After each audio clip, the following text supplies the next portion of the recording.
الحمد للہ رب العالمین والصلاة والسلام علی سید الانبیاء والمرسلین وعلى آلہ وصحبہ اجمعین ومن تبعہم بإحسان الى یوم الدین اما بعد اعوذ باللہ من الشیطان الرجیم بسم اللہ الرحمن الرحیم والذین لا يدعون مع اللہ الہا آخر ولا يقتلون النفس التي حرم اللہ الا بالحق ولا يزنون ومن يفعل ذلك يلقى أثاما وقال في موضع آخر وأنكحوا الأيام منكم والصالحين من عبادكم وإمائكم رب اشرح لي صدري ويسر لي أمري واحلل عقدة من لساني يفقهوا قولي اللهم انفعني بما علمتني وعلمني ما ينفعني وزدني علما والحمد لله على كل حال. محترم حاضرین، السلام علیکم ورحمۃ اللہ وبرکاتہ. جسے آپ جانتے ہیں عباد الرحمان کی 8ویں جو صفت ہے وہ زنا نہیں کرتے ہیں، اس صفت پر ہم پہنچے ہیں اور کچھ باتیں قرآن اور حدیث کی روشنی میں اس سے پہلے والے حلقے میں ہم نے زنا کے تعلق سے گفتگو کی ہے. آج کے حلقے میں ہم وہی زنا اور نکاح کو لے کر کچھ باتیں انشاءاللہ کریں گے. زنا کتنا بڑا گناہ ہے اور زنا کے تعلق سے اللہ کے رسول صلی اللہ علیہ وسلم نے کیا فرمایا ہے، کچھ باتیں میں نے آپ کے سامنے بیان کی ہیں. آج ایک نقطے کی طرف اشارہ کر کے اسلام کے اندر انسان کی ضرورتوں کو پورا کرنے کے لیے کیا طریقہ ہے. کیا اسلام ایسا ہے کہ انسان پر اتنی پابندی ڈالتا ہے کہ ہاں وہ کوئی ضرورت پوری کرے ہی نہیں؟ ہاں، ایک انسان کی ضرورت ہے. اللہ تبارک و تعالیٰ نے جیسے انسان کے اندر پیاس رکھی ہے، انسان کے اندر بھوک رکھی ہے، ویسے ہی اللہ تبارک و تعالیٰ نے انسان کے اندر شہوت بھی رکھی ہے، انسان کے اندر نفسانی خواہشات بھی رکھے ہیں. وہ خواہشات ہمارے اندر اللہ تعالیٰ نے پیدا فرمائے ہیں، ان کو پورا کرنے کے لیے کوئی راستہ ہے بھی یا نہیں بھی. جو غلط راستہ ہے اس کا نام زنا ہے، جو صحیح راستہ ہے اس کا نام نکاح ہے. ہم غلط راستے کی طرف نہ جائیں، حرام ہے. اللہ کے رسول صلی اللہ علیہ وسلم نے صحابہ کرام رضوان اللہ علیہ مجمعین کے سامنے کہا کہ اگر ایک مرد اپنی بیوی کے ساتھ ملاقات بھی کرتا ہے، سبحان اللہ، تو اس ملاقات پر بھی ثواب ہے. اللہ اکبر، اللہ اکبر. صحابہ نے پوچھا وہ تو اپنی ضرورت پوری کر رہا ہے.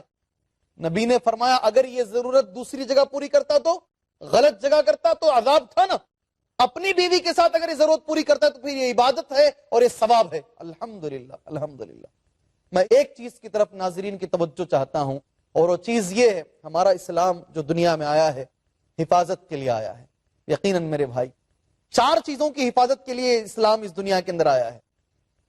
انسان کا نسل اور اس کا نسب یہ محفوظ رہے، اس کا خاندان محفوظ رہے، نسب میں کوئی خلل نہ آنے پائے، اس کا باپ اس کے دادا یہ محفوظ رہیں. اور زنا ایک ایسی چیز ہے جس سے انسان کا نسب خراب ہو جاتا ہے.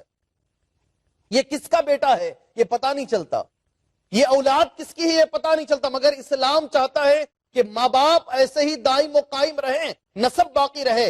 حدیث یہاں تک آتی ہے جو ابو داؤد کے اندر حسن سند کے ساتھ بیان کی جاتی ہے. عن ابی الدرداء رضی اللہ عنہ قال قال رسول اللہ صلی اللہ علیہ وسلم. حضرت ابو الدرداء کہتے ہیں اللہ کے رسول صلی اللہ علیہ وسلم نے فرمایا انکم تدعون یوم القیامہ، تم قیامت کے دن پکارے جاؤ گے باسمائکم، دنیا میں جو تمہارا نام رکھا گیا تھا تمہارے نام سے قیامت کے دن تمہیں پکارا جائے گا.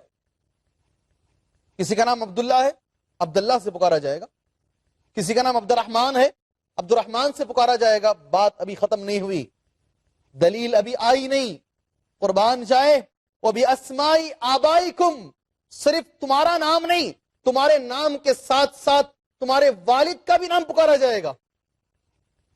اب جس بچے کے والد کا ہی نام نہیں معلوم ہو تو پھر اسے کس نام سے پکارا جائے گا؟ اس لیے اسلام چاہتا ہے کہ نسب ہمارا جو ہے، ہمارا جو خاندان ہے وہ محفوظ رہے، وہ صحیح سالم رہے. اللہ تبارک و تعالی حفاظت فرمائے. آج کے لوگوں کی، آج کے زمانے کے اندر ناظرین اکرام، father is not important, mother is important. ایک بچہ جو ہوتا ہے اس کی ماں ایک ہوتی ہے، باقی باپ کے بارے میں آج یقین نہیں ہے. یہ دنیا کی ترقی ہے، یہ دنیا کی ترقی ہے. مگر اسلام یہ کہتا ہے اس کا باپ، اس کے باپ کا یہ محفوظ رہے، نسل محفوظ رہے. اس کے لیے اسلام اس دنیا کے اندر آیا ہے. جان محفوظ رہے، کوئی کسی کی جان نہیں لے سکتا، اس کی حفاظت کے خاطر اسلام آیا ہے. مال محفوظ رہے، کوئی کسی کا مال چوری نہیں کر سکتا، چوری کریں گے تو ہاتھ کاٹے جائیں گے. بہت سارے احکامات ہیں. اور کسی کی عزت کے ساتھ کوئی کھیل نہیں سکتا. عزت کی حفاظت کے لیے اسلام اس دنیا کے اندر آیا ہے. اس لیے زنا حرام ہے، زنا حرام ہے. زنا کے تعلق سے تو میں نے کہہ دیا، اور ضرورت بھی میں نے بتا دیا. جو حلال راستہ ہے اس کا نام ہے نکاح. الحمدللہ آپ نکاح کیجئے، اپنی ضرورت کو مکمل کیجئے. کون روکتا ہے؟ آپ وہی کام، وہی چیز، وہی ضرورت آپ کر سکتے ہیں، مگر نکاح کے ذریعے سے. اسلام یہ چاہتا ہے کہ آپ کو اگر ضرورت پوری کرنی ہے تو جو شرائط اسلام میں بتائے ہیں نکاح کریں گے، اور نکاح کے پوری شرطیں آپ کے اندر آئیں گی، اس کے بعد آپ وہ ضرورت پوری کر سکتے ہیں. ضرورت سے اسلام نے منع نہیں کیا. قرآن پاک میں اللہ پاک نے یہاں تک فرمایا سورہ نساء آیت نمبر 3 کے اندر، اگر تمہارے اندر کیپیسٹی ہے ایک کرنے کی تو ایک کرو، اگر تم میں طاقت ہے 2 کرنے کی تو 2 کرو، اگر تمہارے اندر طاقت ہے 3 کی تو 3 کرو، اگر تمہارے اندر طاقت ہے 4 بیوی رکھنے کی تو 4 بیوی رکھو.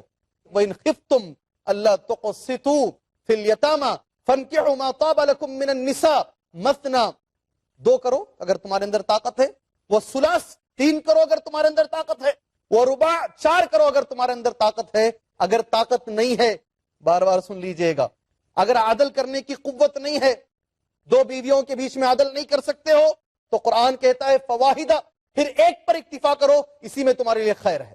آج آدمی زنا کر لے کوئی فرق نہیں پڑتا انسان کو، مگر ایک سے بڑھ کر نکاح کر لیا تو لوگ دیکھو ان کی 2 شادیاں ہیں، 2 شادیاں کر کے بیٹھا. یہ شادی کرنا گناہ ہو گیا ہے، حلال طریقے سے شادی کرنا ایک عظیم گناہ ہے، مگر اسی جگہ پر کوئی زنا کر کے آتا ہے تو لوگ زانیوں کو اسٹار مانتے ہیں. آج اللہ اکبر، اسٹار تسلیم کرتے ہیں، اسٹار ہیں. یہ ہے زمانہ جس زمانے میں ہم جی رہے ہیں. اللہ رحم فرمائے، اللہ رحم فرمائے، کرم فرمائے اللہ تبارک و تعالی ہمارے اوپر. ناظرین اکرام، نکاح کیجئے اگر ہمارے اندر طاقت ہے. سارے نوجوان دوستوں سے، وہ سارے دوستوں سے میں گزارش کروں گا، تمہارے اندر اگر طاقت آ چکی ہے، میں میرے پیروں پر کھڑا ہو جاؤں گا. پیر پر کھڑا ہونا، سر پر کھڑا ہونا، ساری چیزیں بعد میں دیکھیں گے، وقت ہو گیا ہے. اگر آپ کو ضرورت محسوس ہو رہی ہے تو اللہ کی خاطر زنا کو چھوڑیے اور نکاح کی طرف جائیے. چلیے کچھ باتیں قرآن و حدیث کے اندر نکاح کی فضیلت کے تعلق سے آپ ناظرین کے تعلق سے بتا دوں، تاکہ اگر زنا نہیں ہے تو نکاح موجود ہے. زنا کو مشکل بناؤ اور نکاح کو آسان بناؤ. نکاح کو اتنا آسان بناؤ کہ ہر غریب سے غریب آدمی، چاہے وہ لڑکا ہو یا لڑکی ہو، آرام سے نکاح کر سکیں. قرآن مجید کچھ باتیں نکاح کے تعلق سے کہتا ہے. پہلے اللہ تبارک و تعالیٰ کا فرمان ہے وَأَنكِحُوا الْأَيَامَ مِنْكُمْ وَالصَّالِحِينَ مِنْ عِبَادِكُمْ وَإِمَائِكُمْ إِنْ يَكُونُوا فُقَرَاءَ يُغْنِهِمُ اللَّهُ مِنْ فَضْلِهِ. اللہ اکبر، نکاح کرو، اللہ کا فرمان ہے. اگر تم فقیر ہو اللہ مالدار بنائے گا. قرآن میں اللہ نے کہا ہے إِنْ يَكُونُوا فُقَرَاءَ يُغْنِهِمُ اللَّهُ مِنْ فَضْلِهِ. نکاح کی برکت سے اللہ تبارک و تعالیٰ تمہارے گھروں میں برکتیں لے کر آئے گا. إِنْ يَكُونُوا فُقَرَاءَ. کتنے لوگ ہیں؟ شیخ شادی ہونے سے پہلے میں ایسا تھا، میں ویسا تھا، میں نے جب شادی کی میری زندگی بدل گئی. یہ عورت میری زندگی میں آئی، میری زندگی بدل گئی. یہ عورت نہیں میرے بھائی، نکاح کی برکت تھی. وہ نکاح کی برکت تھی. قرآن میں رب نے فرمایا ہے، قرآن پڑھیں گے تو نا، سمجھیں گے تو نا، یکونوا فقراء، اگر تم فقیر ہو یغنیہم اللہ من فضلہ، اللہ اپنے فضل سے تمہیں مالدار بنائے گا. اپنے فضل سے اللہ مالدار بنائے گا. نکاح کی بڑی فضیلت ہے. حدیث اللہ کے رسول صلی اللہ علیہ وسلم نکاح کے بارے میں فرماتے ہیں اذا تزوج العبد فقد استکمل نصف الدین فلیتق اللہ فی النصف الباقی. جب ایک نوجوان نکاح کرتا ہے اس نے آدھا دین مکمل کیا. اللہ اکبر، نکاح عبادت نہیں ہے، آدھا دین ہے. نصف دین کہا گیا نکاح کو، آدھا دین اس نے مکمل کر لیا. فلیتق اللہ فی النصف الباقی، باقی آدھے دین میں اس کو اللہ تبارک و تعالیٰ سے ڈرنا چاہیے. اور آگے بتاتا ہوں، رونگٹے کھڑے ہو جائیں گے آپ کے. اللہ کے نبی فرماتے ہیں صلی اللہ علیہ وسلم 3 اشخاص دنیا میں ایسے ہیں اللہ کے اوپر واجب ہے ان کی مدد کرنا. حق علی اللہ عونہم. پہلا آدمی کون ہے؟ المجاہد فی سبیل اللہ، مجاہد فی سبیل اللہ جو صحیح معنی میں مجاہد ہے. دوسرے نمبر پر اللہ کے نبی نے فرمایا الناکح الذی یرید العفاف، وہ نکاح کرنے والا آدمی جو زنا سے بچنے کی نیت سے نکاح کر رہا ہے، اللہ کے اوپر واجب ہے کہ اللہ اس کی مدد فرمائے. والمکاتب الذی یرید الادا، تیسرے نمبر پر نبی کریم صلی اللہ علیہ وسلم فرماتے ہیں وہ مکاتب، وہ غلام جو غلامی سے چھوٹنا چاہتا ہے مگر اس کے پاس پیسہ نہیں ہے، ایسے غلام کی مدد اللہ کے اوپر واجب ہے۔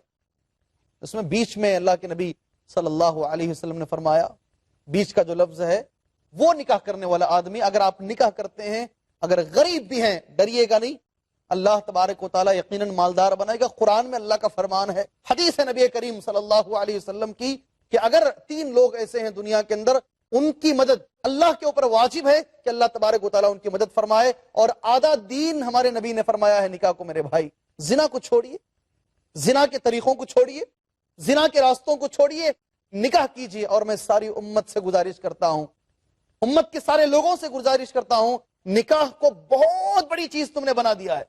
انشاءاللہ کچھ باتیں اس بریک کے بعد زنا اور نکاح کو لے کر میں آپ کے سامنے بیان کروں گا۔ السلام علیکم ورحمۃ اللہ وبرکاتہ۔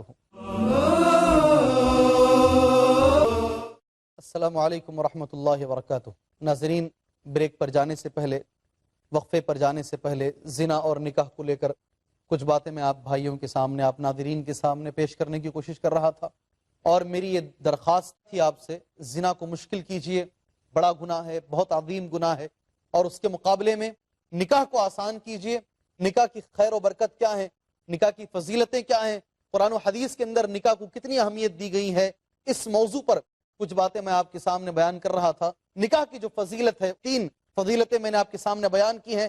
چوتھی فضیلت کے طور پر آپ نکاح کو یہ بھی دماغ میں رکھیں، اللہ کے رسول صلی اللہ علیہ وسلم نے فرمایا، نکاح میری سنت ہے۔ اللہ کے نبی نے فرمایا، نکاح میرا طریقہ ہے، فمن رغب عن سنتی فلیس منی۔ جو اللہ کے رسول صلی اللہ علیہ وسلم کے طریقے کو چھوڑ کر زندگی گزارے گا، نبی کے طریقے پر نہیں ہے، وہ مسلمانوں میں سے نہیں ہے۔ میرے بھائی، آپ سن لیجئے اللہ کے خاطر، نکاح نبی کی سنت کا نام ہے، نکاح نبی کی سنت کا نام ہے۔ صرف اللہ کے رسول صلی اللہ علیہ وسلم ہی نہیں، بلکہ جتنے بھی انبیاء آئے ہیں، سارے نبیوں نے الحمدللہ نکاح کیا ہے۔ آپ یوں کہہ سکتے ہیں نکاح تمام نبیوں کی سنت ہے، تمام پیغمبروں کی سنت۔ قرآن مجید کہتا ہے، ہم نے جتنے بھی رسولوں کو بھیجا، جتنے بھی پیغمبروں کو بھیجا، سارے کے سارے رسولوں کی بیویاں بھی تھی اور ان کے بچے بھی تھے، ازواج و ذریہ، ہر ایک کی ذریت بھی تھی اور ہر ایک کی بیوی بھی تھی اور بچے بھی تھے، سارے پیغمبروں نے نکاح کیا۔ نکاح سنت ہے۔ میں سارے مالدار حضرات سے گزارش کرتا ہوں، نکاح کو اپنی خواہش نہ بنائیے۔ میرا پیسہ ہے، میری بیٹی ہے، میرا بیٹا ہے، میں جیسے چاہوں اڑاؤں، نہیں اڑا سکتے آپ۔ اللہ کے رسول صلی اللہ علیہ وسلم کی قربان جائے سنت نبی کریم صلی اللہ علیہ وسلم کی، آپ نے فرمایا سب سے بڑا نکاح دنیا میں کون سا ہے؟ اللہ اکبر، اللہ اکبر۔ جس میں 1,00,000 لوگ حاضر ہو جائیں، جس میں ایک بڑی تعداد آ جائیں، جس میں MP لوگ، MLA لوگ، VIP لوگ آ جائیں۔ ہمارا تو گمان ہوا ہے، ہم انسان ویسے سوچتے ہیں اور شان سے بولتے بھی ہیں، ہاں